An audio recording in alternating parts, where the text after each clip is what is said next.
दादा काय सांगणार की आज राज्याचे उपमुख्यमंत्री म्हणून सुनेत्रा पवारताई या शपथ घेणार आहेत. थोड्याच वेळात शपथविधी सोहळा पार पडणार आहे.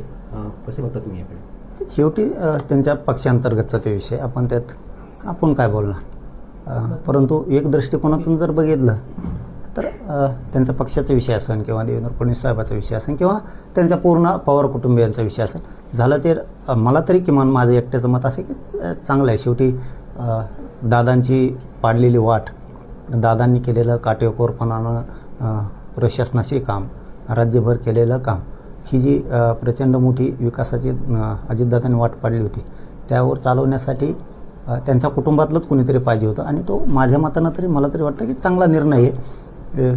पहिल्या परत महाराष्ट्राच्या महिला उपमुख्यमंत्री होत आहेत, हा पण एक चांगला विषय. त्यामुळं काय झालं आहे ते चांगलं झालं असं वाटतं. दादा पण गडबड झाली असं नाही वाटत का? कारण त्यावर टीका होती समाज माध्यमांवरती की दुसऱ्या दुःख सावरलं तरी तिकडे महाराष्ट्र दुःखात असतानाच इकडे बैठका झाल्यात आणि इतक्या गडबडीने सगळं होतंय, त्यामुळे कुठेतरी टीका पण होताना पाहायला मिळते. असं त्या गोष्टीला उशीर होतोय की नाही होत, राजकीय डावपेच हे नाही सांगू शकत आपण. आपल्याला त्या ज्यातल्या गोष्टीतलं आपल्याला माहिती नाही, त्याबद्दल आपण बोलू पण नाही.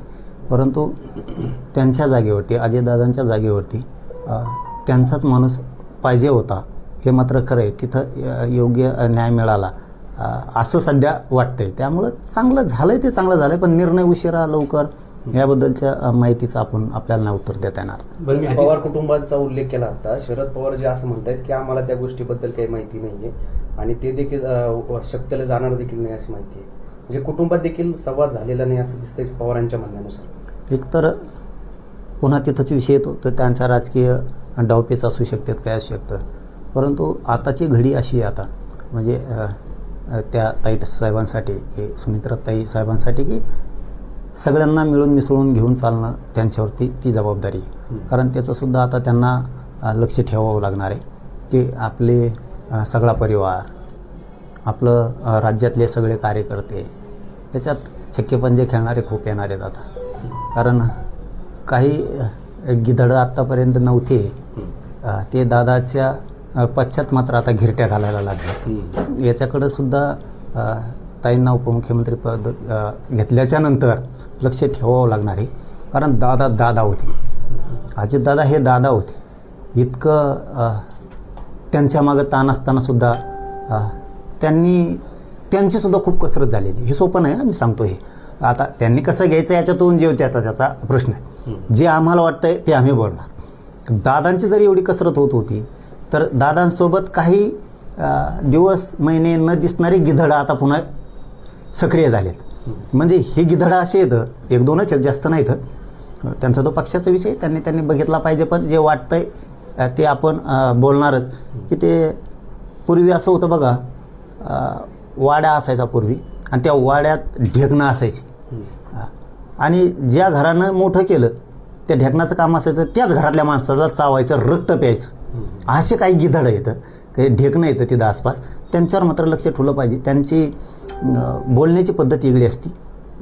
हे ताई साहेबांसाठी आता आपण उपमुख्यमंत्री होत आहे, आपल्याला दादाचा वारसा चालवायचा आहे, पवार परिवाराचा वारसा चालवायचा आहे, राज्यातली काटेकोरपणानं प्रशासनावर लक्ष ठेवायचं आहे तुम्हाला. त्याच्यासाठी हे फक्त आमचं सांगणं आहे, ऐका म्हणत नाहीत आम्ही, सल्लाफल्लासुद्धा नाही. पण हे ढेकणं जे जमलेत ना आत्ता अचानक, यांच्यावर लक्ष ठेवावं लागणार आहे.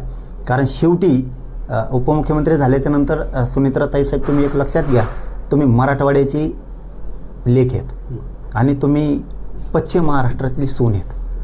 दोन्हीकडेही तुम्हाला राजकीय वारसा आहे. माहेरकडं पण आहे, मराठवाड्याचे तुम्ही लेक आहेत, इकडं पण आहे आणि तिकडं सासरला गेल्याच्या नंतर सुद्धा तुम्हाला राजकीय वारसा आहे.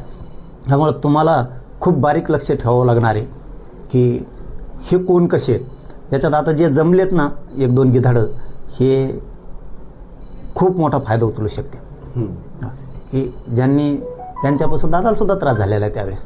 हे सुद्धा कसरत ताईंची असणार आहे, त्याकडं लक्ष ठेवलं पाहिजे. आणि शेवटचं आपल्याकडून सांगणं असं आहे की सगळ्या परिवाराला तुम्ही विश्वासात घ्यावं. ते राजकारण तिकडं खड्ड्यात गेलं, त्याचं कारण असं आहे की हे इतके चालू लोक आहेत आता एक दोन दिवसात जमलेले, हे की हे कवाशिक पलटी मारतील आणि कुंकड जातील त्यावेळेस तुमच्या कामाला तुमचा परिवार येणार हे मात्र तुम्ही विसरू नका. त्या टायमाला तुमचा परिवार तुमच्या कामाला येणार आहे. देवेंद्र फडणवीसच्या सुद्धा टचमध्ये राहिलं पाहिजे, त्यांनी शिंदेसाहेबांचं सुद्धा राहिलं पाहिजे. पण त्यांच्याच अंतर्गत असणारे हे जे ढेकणं आहेत ना, हे खूप रक्त पिऊ शकतात. त्यामुळं सावध राहावं, त्यांनी गैरफायदा उचलू नये तुमचा, आणि तुम्ही मुरब्बी बनावं. कारण आता तुम्ही स्वीकारलेच उपमुख्यमंत्रीपद, तर दादासारखं कणखर बनावं लागणार आहे. कारण तुम्ही दादाच्या पत्नी आहात. तुम्हाला ते दाखवून द्यावं लागणार आहे, मी सुद्धा पवार घराण्याची, हे सिद्ध करावं लागणार आहे. नसता हे गोड बोलून, हे जे गिदडं आता अचानक जमलेत ना, हे गोड बोलून खूप काही वेगळं पाऊल उचलू शकतात.